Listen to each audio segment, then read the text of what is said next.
Növbəti mövzumuz məntiqi riyazi təfəkkür məşğələsi olacaq. Məntiqi riyazi təfəkkür məşğələsi. Məşğələ hissəsində bu. Biz məşğələləri keçərkən bir-bir soruşuruq. Məsələn, işləyən müəllimlər yenə müraciət edək. Məntiqi riyazi təfəkkür məşğələsində uşaqlara nə verəlirsiniz?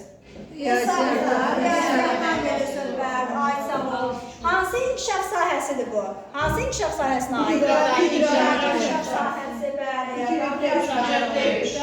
ay sağ olun, idraki inkişaf sahəsi 1.3 standartına aiddir, bəli.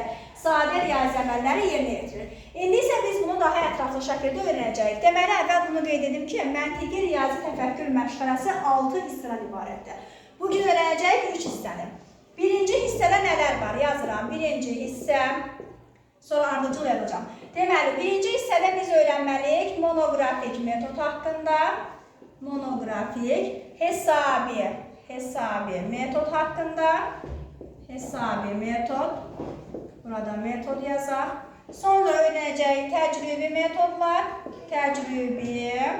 metodlar, sonra əyani metodlar, şifahi metodlar, sonra bunların izahını verək. Deməli, monoqrafik metod nədir? Monoqrafik metod ədədlərin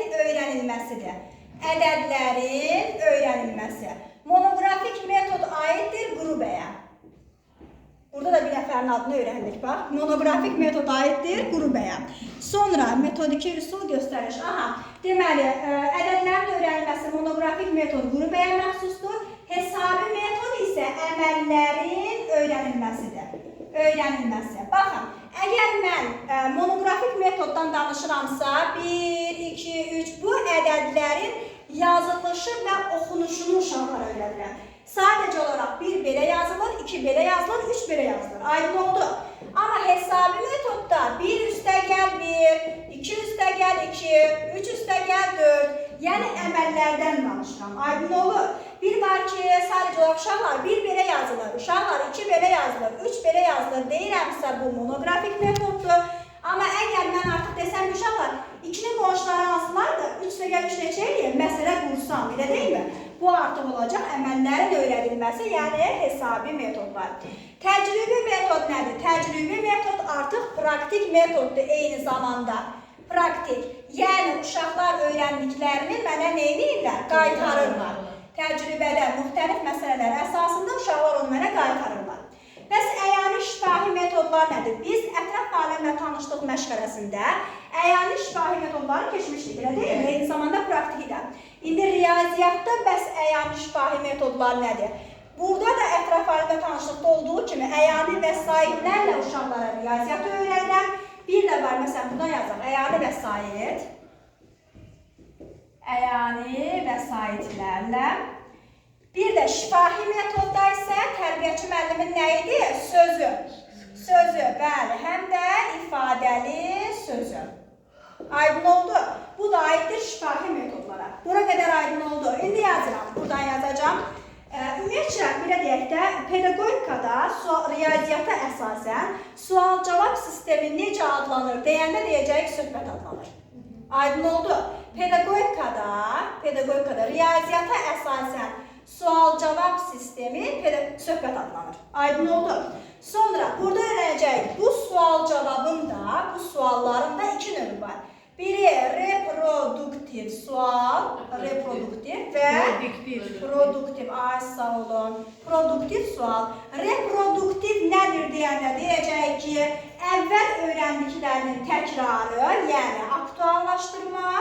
Bu dərs mənə gəlməz, bilmirəm, deyib gəlməyərsiniz. Çünki o digər 3 hissəsində keçəcəm. Yaxşı, xahiş edirəm, bunu yaxşı öyrənərsiniz.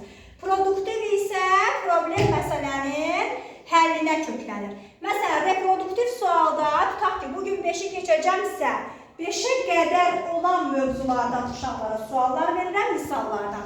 Amma produktivdə sırf həmin 5-dən danışıram. Məşğələnin hansı mətləsinə bənzədir reproduktiv və produktiv deyil mənə?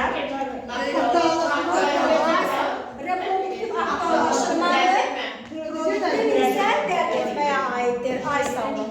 Sonra deməli burada produktiv belə bir də göstərişə. Bir də göstəriş metodundan istifadə edəcəyik. Göstəriş metodu nədir? Göstəriş bir də hərəkətlərin sözlü izahı. Göstəriş budur ki, göstərirəm. Ay uşaqlar, bax bu 5-dir, bu 4-dür, bu 3-dür, göstərirəm, elə deyilmi? Və yaxud da ədəd oxunda biz rəqəmləri uşaqlara göstəririk. Hərəkətlərin sözlü izahı bəs nədir? Hərəkətlərin sözlü izahında, bax, hərəkət, yəni müəllimin etdiyi hərəkəti uşaqlar sözlü izahla ifadə edir. Məsələn, bax, heç bir danışmıram, heç nə demirəm. Sadəcə baxın bir mənə, bax, əl çalıram. Heç nə demirəm uşağa. İndi deyirəm, mən neçə dəfə əl çaldım? Deyir, 3 dəfə. Və yaxud da bax, ayağımı yerə vuram. Deyirəm, neçə dəfə? Deyir, 2 dəfə. Yəni, mənim hərəkətimi sözlü izahla ifadə edir. Aydın oldu. Və yaxud da göstərirəm, bax, heç nə demirəm, bax. Belə göstərirəm, ay uşaqlar, baxın, əlimdə neçə yəni vəsait var. Mən hərəkətlə edirəm də, bunu elə deyilmi? O da mənə ağzı ilə, dili ilə deyir ki, 2. Və yaxud da bayan dediyimiz kimi, əl çalıram 4 dəfə, tapı deyirəm, neçə oldu? Da bir demirəm də, belə deyək də, 1, 2, 3, 4, belə demirəm, bax. Sadəcə belirəm, soruşuram neçə? Deyir 4. Bu, məntiqi riyazi təfəkkür məşqlərinin birinci hissəsi.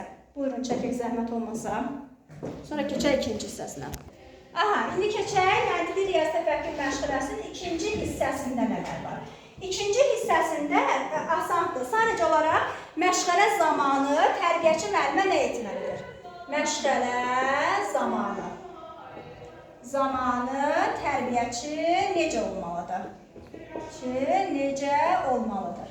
Baxın, burada çəkəcək bir şey olmayacaq, şifahi danışaq. Tərbiyəçi, biz fiziki mədəniyyət məşğələsində nə dedik də, tərbiyəçi necə olmalıdır? Özünü də aktiv olmalıdır. Burada da eyni zamanda fikrini ifadə etməyi bacarmalıdır, mehribançılıqla təbii ki olmalıdır. Ondan sonra didaktik qabiliyyəti olmalıdır, fikrini çatdırmağı bacarmalıdır, məşğələni düzgün şəkildə həyata keçirməyi bacarmalıdır.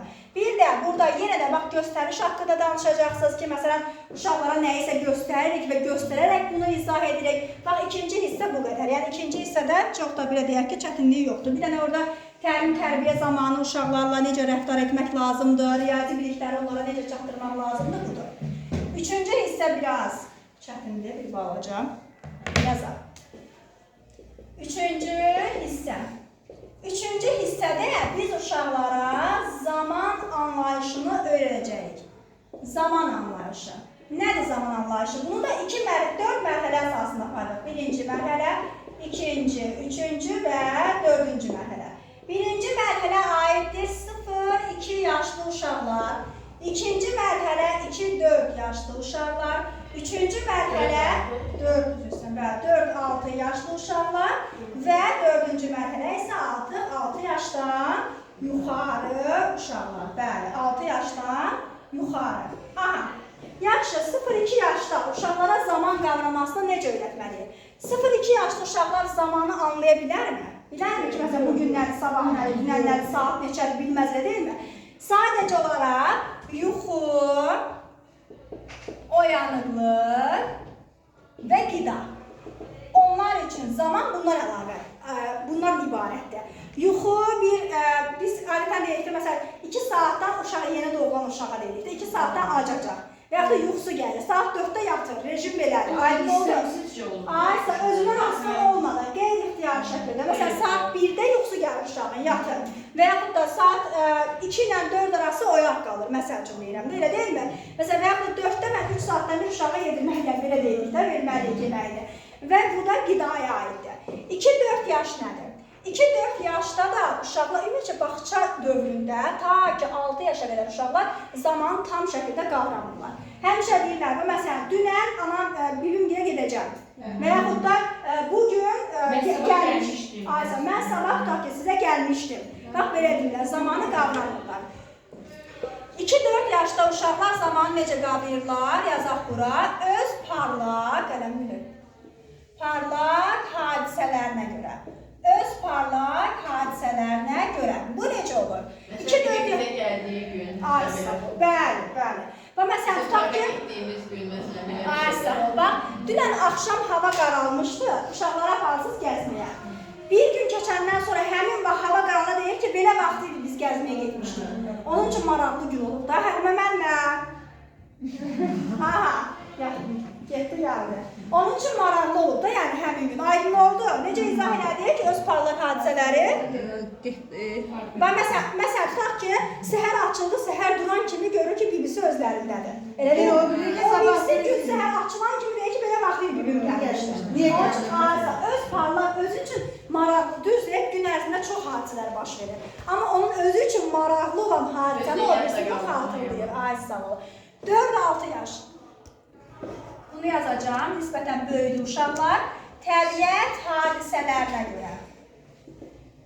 görə zamanı qavrayır.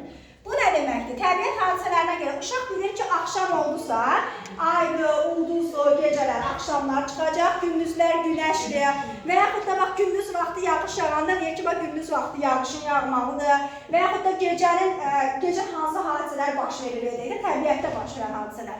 Təbiətlə bağlı bütün hadisələri həmin saata əsasən uyğunlaşdırır 3-cü mərhələnin uşaqları, 4-6 yaşlar. Yenə də bugün, sabah, dünən onları qarışdırırlar, yenə də fəsilləri qarışdırırlar, amma bilirlər, öyrənməyə çalışırlar ki, bu yaşdan fərqli olaraq bu yaşlarda öyrənməyə çalışırlar, amma yenə də səhv edirlər. Sonra, Mən tam yatdım, baba yatdı da, məsələn, gedək yatmağa da, yəni onu öz parlaq hadisəsinə görə yatdı. Bəli, bəli. Yəni o yatdıysa, yəni siz də yatmalısınız. Ay sağ ol, bəli. Öz həmin vaxtınızda, məsələn, bugün babası, bu saatda babası yatdısa, artıq onun o parlaq hadisəsi babanın yatmasıdır. Həmin vaxtı gedir yatır, ay sağ ol. 6 yaşdan yuxarı artıq bütün bacarıqlar, belə yazacağım, tam bacarıqda bütün yazmayaq. Tam bacarıqlar.